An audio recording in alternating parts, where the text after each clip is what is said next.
Olá pessoal, eu sou a professora Gisele Mendes da Universidade Estadual de Maringá. Estamos aqui hoje para mais um quadro do nosso canal Professora Gisele Mendes do YouTube, intitulado Julgado Penal.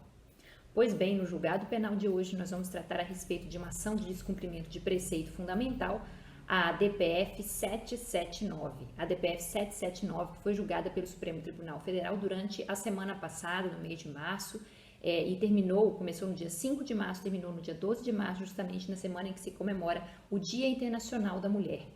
E o que pedia essa ação de descumprimento de preceito fundamental, a DPF 779, que foi proposta pelo PDT, o Partido Democrático Trabalhista, perante o STF. Ela propunha e pedia que houvesse uma não recepção do argumento da legítima defesa da honra nos casos de feminicídio no Brasil. Liminarmente, o ministro Dias Toffoli já havia aceitado, já havia acatado o pedido dessa DPF, dizendo que o argumento da legítima defesa da honra não poderia prosperar nos casos de feminicídio no Brasil, já não poderia mais prosperar, ok? Mas, finalmente, na semana em que se comemorou o Dia Internacional da Mulher no Brasil, em março de 2021, o STF fez no seu plenário virtual um julgamento exaustivo, com voto de todos os ministros, e por 11-0, nesse julgado penal, a DPF 779, ele decidiu por unanimidade que o argumento da legítima defesa da honra não pode mais prosperar nos casos de feminicídio no Brasil, ok? Vamos ver então o teor desse julgamento e finalmente o que foi decidido e por que foi decidido. Bom, nós temos lá na Constituição Federal, pessoal, a questão da plenitude de defesa no tribunal do júri. No artigo 5º, inciso 38, as alíneas A, B, C, D, nós temos a disciplina do tribunal do júri no Brasil.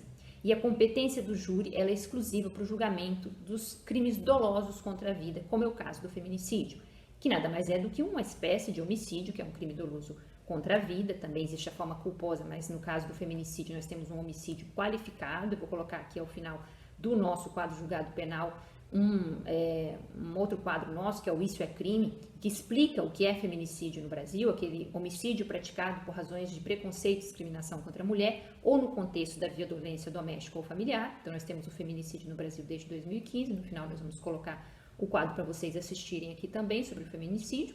E sendo um crime doloso com a vida, como é o feminicídio, uma espécie de homicídio, ele faz, então, parte da competência do Tribunal do Júri. E dentro do Tribunal do Júri, neste inciso 38 do artigo 5º dos direitos fundamentais da nossa Constituição brasileira, nós temos lá que é reconhecida a instituição do júri com a organização que lidera a lei assegurado. Então, nós temos 4 incisos que fazem parte da disciplina do Tribunal do Júri, da disciplina constitucional do Tribunal do Júri no Brasil. Primeiro, a linha A, plenitude de defesa, vejam só, plenitude de defesa. Depois, o sigilo das votações dos jurados, a soberania dos vereditos desses jurados e também a competência para o julgamento dos crimes dolosos contra a vida, como nós já vimos. Então, tudo isso é constitucional e não pode ser quebrantado, ok, pessoal? Então, quando fala plenitude de defesa nessa linha A, do inciso 38 do artigo 5º, é mais do que a ampla defesa. Nós temos assegurada a ampla defesa e o contraditório no Brasil em todos os processos judiciais, mas nós temos mais do que a ampla defesa. Nós temos a plenitude de defesa no júri. E isso é invocado pelos processualistas também no sentido de que mais coisas possam ser feitas em defesa desse réu, mais do que a ampla defesa, né? Então, alguns argumentos sobre a consciência dos jurados, a suspeição dos jurados, enfim, uma série de coisas podem ser levantadas ali na hora, documentos podem ser trazidos e tal, com uma antecedência menor do que num processo qualquer, porque nós temos a plenitude de defesa, né? Isso significa mais do que ampla defesa no Brasil. No entanto, por outro lado, nós temos esse argumento da legítima defesa da honra, que foi utilizado por muito tempo para justificar os feminicídios, antes homicídios, né, já que a lei do feminicídio é recente, os homicídios praticados contra mulheres por seus parceiros ou ex-parceiros, maridos, ex-maridos, namorados, no sentido de que ela estaria justificando pelo seu comportamento não adequado aos valores. Um comportamento supostamente lesivo à honra dos seus maridos, ex-maridos, namorados, ex-namorados. E aí cria-se então o argumento da legítima defesa da honra baseado nesse machismo estrutural que existe não só no Brasil, mas no mundo, há centenas de milhares de anos, né? As sociedades são patriarcais, elas há muito tempo, há milhões de anos foram matriarcais, mas então elas se tornaram patriarcais por razões históricas que nós já comentamos lá no vídeo do feminicídio.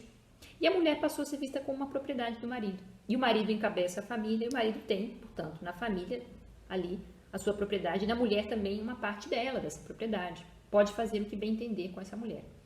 Então, se ele julga que o comportamento dela é inadequado para a sua honra, ele estaria defendendo a sua honra no sentido de reputação, de honra sexual, do que vão pensar de mim aí fora. Né? Honra, que é também um bem jurídico penal, incontestavelmente. Existem os crimes contra a honra. Mas isso poderia justificar um homicídio, um feminicídio? Então, o que nós temos ali?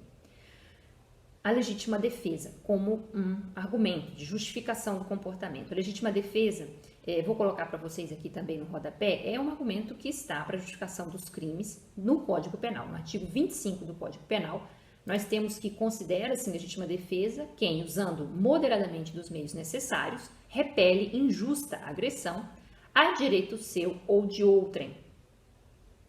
Então, repele uma injusta agressão, atual ou iminente, flagrante ou que está por acontecer a direito seu ou de outrem. Então, vamos imaginar alguém que, na iminência de levar um tiro, ou sabendo que um terceiro vai levar um tiro, é iminente, né? Ele atira no agressor.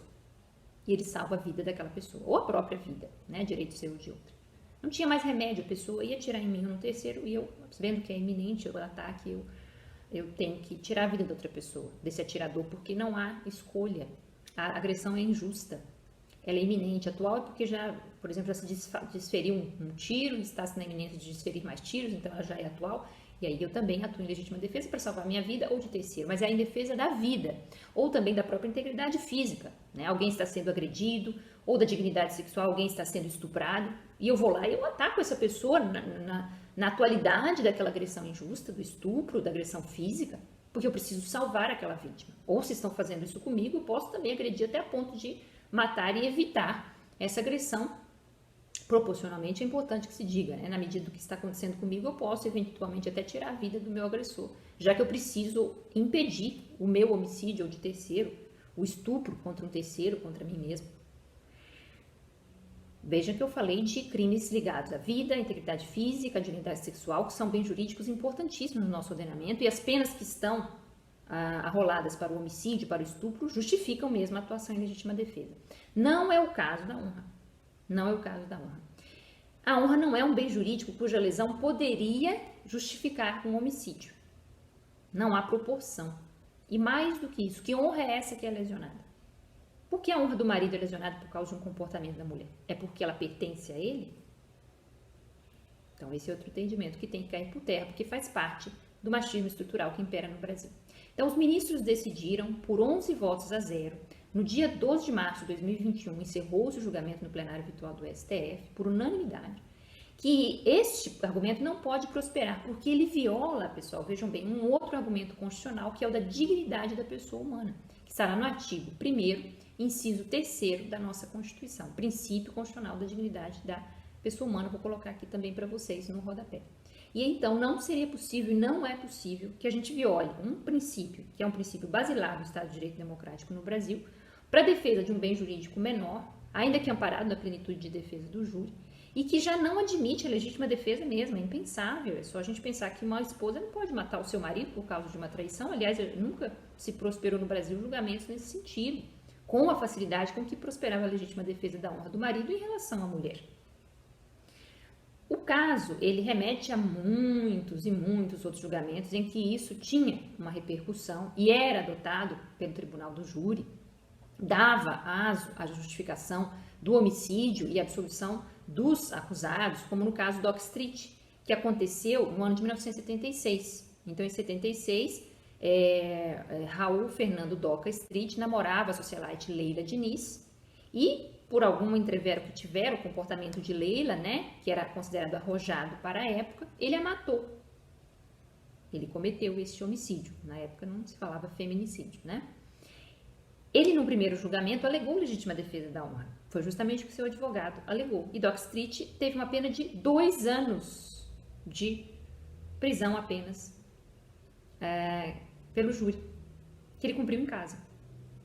Mas o julgamento foi anulado, houve um segundo julgamento, né, que se chamava protesto por novo júri, e no novo julgamento ele recebeu uma pena de 15 anos, porque os movimentos feministas em 76, final da década de 70, eles já estavam reverberando fortemente.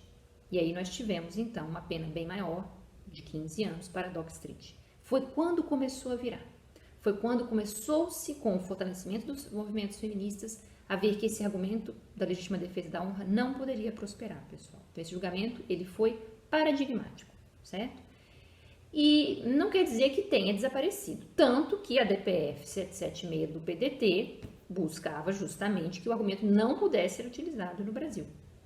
E de fato foi o que aconteceu. Os ministros decidiram por unanimidade que esse argumento não pode ser empregado nos casos de feminicídio no Brasil, a legítima defesa da honra, por violar o princípio constitucional da dignidade da pessoa humana, por ser uma manifestação do machismo estrutural, por discriminar as mulheres, não é? Por atentar contra a dignidade dessas mulheres e permitir que elas sejam mortas justificadamente pelo comportamento que tiveram, certo? Então foi muito importante esse julgamento, ainda mais na semana em que se comemora o Dia Internacional da Mulher. Eu deixo aqui um voto importante que foi do ministro Luiz Fux, que disse o seguinte: a cultura machista, misógina, que ainda impera em nosso país e coloniza as mentes de homens e mulheres, seja de modo refletido ou irrefletido, consciente ou pré-consciente, não precisa de outra prova além dos números da violência doméstica e do feminicídio registrados nas tristes estatísticas policiais. E ele, então, presidente da corte, né, encerrou esse julgamento que, por unanimidade, afastou a tese da legítima defesa da honra em quaisquer julgamentos de feminicídio no Brasil. Então, houve votos de todos os ministros no sentido de considerar que, de fato, não há que se proteger a honra em detrimento da vida de forma alguma, e ainda mais por algum comportamento que tenha tido, que possa ter tido, essa mulher que finalmente foi morta nas mãos de seu companheiro ou ex-companheiro nos julgamentos por feminicídio no Brasil. Então, não se pode mais prosperar esse argumento, ele não foi recepcionado pela Constituição de 1988, sobretudo em razão do respeito à dignidade da pessoa humana, ok? Então, esse foi o nosso julgado penal de hoje, espero que vocês tenham gostado, um julgado marcante, muito importante no Brasil. Fica aqui a dica para assistir o vídeo sobre Isso é Crime, Feminicídio, do nosso canal Professora Gisele Mendes. Deixem o seu like, curtam, inscrevam-se no canal, procurem se informar dos nossos vídeos, que são sempre muito dinâmicos e tratam de temas atuais, compartilhem o conhecimento e nós voltamos proximamente com mais vídeos no nosso canal Professora Gisele Mendes do YouTube. Muito obrigada e até a próxima!